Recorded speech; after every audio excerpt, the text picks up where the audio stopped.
Você sabia que existe um mecanismo de segurança arcaico instalado nas profundezas do seu tronco cerebral que vigia você agora? Ele não se importa com a sua felicidade ou com os seus relacionamentos, mas apenas com a sua continuidade física. Quando a dor psíquica ultrapassa um limiar tolerável, esse sistema puxa uma alavanca de emergência silenciosa. De repente, o mundo perde a cor, os sons ficam abafados e você sente uma distância intransponível da realidade. Não é calma, nem paz, nem serenidade, mas sim uma anestesia biológica brutal projetada para manter você vivo. Você continua caminhando, falando e trabalhando, mas por dentro não há ninguém operando o painel de controle. A neurociência chama isso de dissociação, mas a experiência subjetiva é a de se tornar um fantasma em vida. Esse desligamento não é uma falha do sistema, mas a estratégia final antes de uma fragmentação irreversível. O custo dessa sobrevivência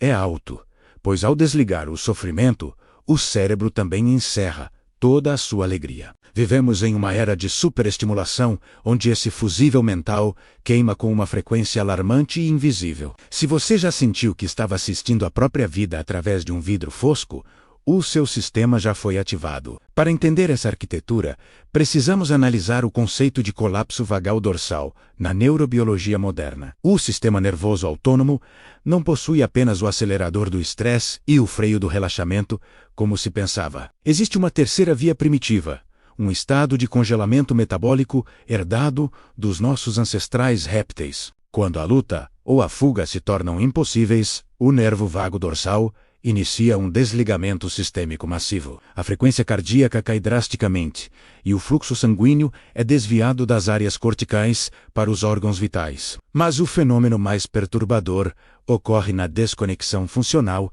entre a amígdala e o córtex pré-frontal medial. Em milissegundos, a ponte que traduz emoção em experiência consciente é implodida para evitar o choque séptico. Um caso forense documentado nos anos 90 ilustra perfeitamente essa desconexão radical durante um interrogatório. O sujeito, vamos chamá-lo de paciente X, cometeu um ato de violência extrema, mas não apresentava sinal de culpa. Durante a análise, seus batimentos cardíacos estavam em repouso absoluto, incompatíveis com a situação de tensão. Ele descrevia a cena do crime com a precisão técnica de um cirurgião, sem qualquer acesso ao horror do evento. Os exames de imagem revelaram uma supressão quase total da atividade límbica, a área responsável pelas emoções. O cérebro dele não estava reprimindo a memória, mas sim impedindo que a emoção fosse registrada quimicamente. Isso criou uma memória sem afeto, um arquivo de dados frios armazenados, sem a etiqueta de perigo ou sofrimento. Essa anestesia permitiu que ele executasse ações complexas,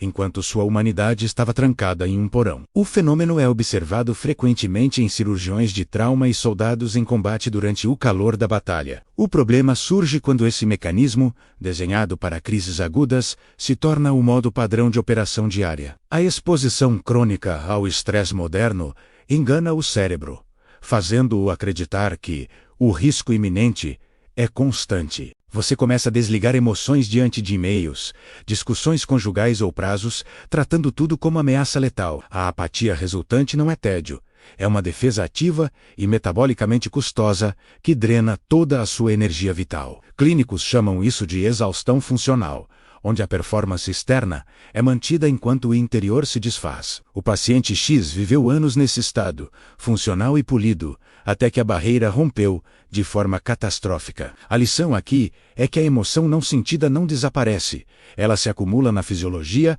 até cobrar o seu preço. Reconhecer esse estado de desligamento é o primeiro passo para reativar os circuitos neurais da sua humanidade. Muitos acreditam que ser frio e racional é o ápice da evolução, mas biologicamente é um estado de regressão. A verdadeira sofisticação neural exige a integração completa entre o sentir e o pensar, sem bloqueios defensivos. Se você opera neste modo de economia de energia emocional, saiba que o custo a longo prazo será a sua identidade. A neuroplasticidade permite reverter esse processo, mas exige coragem para sentir o desconforto que você evitou. Investigaremos na segunda parte como renegociar os termos com seu sistema nervoso e sair desse abismo cinzento. Precisamos dissecar a anatomia do retorno, o processo doloroso de descongelar uma mente que aprendeu a hibernar. O caminho de volta da dissociação é pavimentado com ansiedade, pois sentir novamente significa sentir tudo. Prepare-se para entender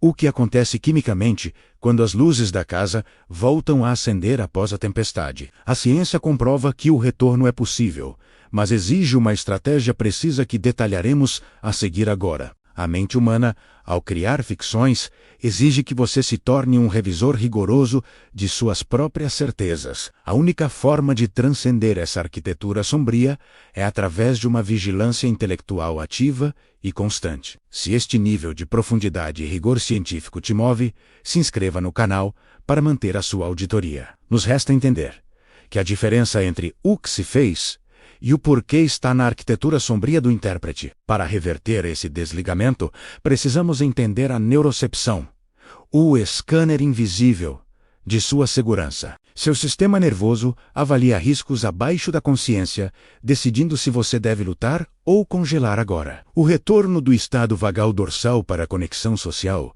não é linear, mas atravessa todo o caos simpático. Ao sair da dormência, você não encontra paz imediata, mas uma torrente represada de ansiedade aguda. É aqui que a maioria recua, confundindo a cura com uma piora, voltando para o abrigo do nada sentir mais. Neurobiologicamente, o córtex cingulado anterior volta a processar erros e conflitos com intensidade. A ínsula, responsável pela interocepção, começa a gritar sensações físicas que foram silenciadas antes. Isso explica por que, ao tentar se reconectar, você sente tremores, calor ou uma irritação corrosiva. Não é um defeito, é a energia metabólica descongelando e buscando uma rota de saída através do corpo. A neuroplasticidade consolidou a rota de fuga como uma autoestrada neural, larga e de muito fácil acesso. Criar um novo caminho de regulação exige repetição consciente e a tolerância ao desconforto visceral. O hipocampo precisa recontextualizar o ambiente atual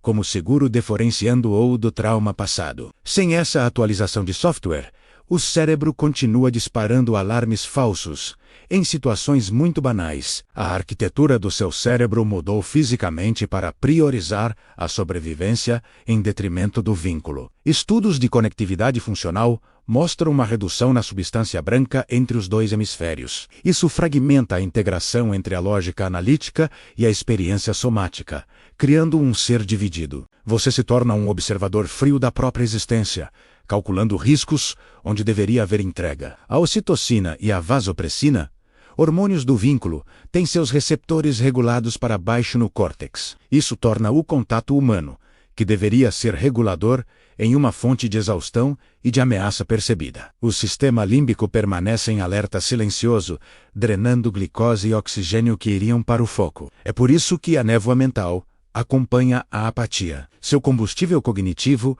está sendo desviado hoje. A recuperação exige titular a exposição às sensações, permitindo pequenas doses de realidade por vez. Você não pode forçar a abertura de uma ostra com uma marreta sem destruir a pérola que habita dentro. A ciência sugere práticas de regulação vagal, como respiração lenta e vocalização, para sinalizar paz. Somente quando o corpo se sente seguro fisiologicamente, a mente permite que as emoções voltem ao ar. No ambiente corporativo, essa desconexão é muitas vezes recompensada como estoicismo e alta eficácia. Você se torna o funcionário que nunca reclama e resolve crises, enquanto sua úlcera silenciosa cresce. Em relacionamentos, você oferece presença física e suporte logístico, mas nega a intimidade vulnerável. Seu parceiro sente a barreira invisível, uma parede de vidro blindado que repele qualquer toque real. A culpa cotidiana surge quando você percebe que não sente a alegria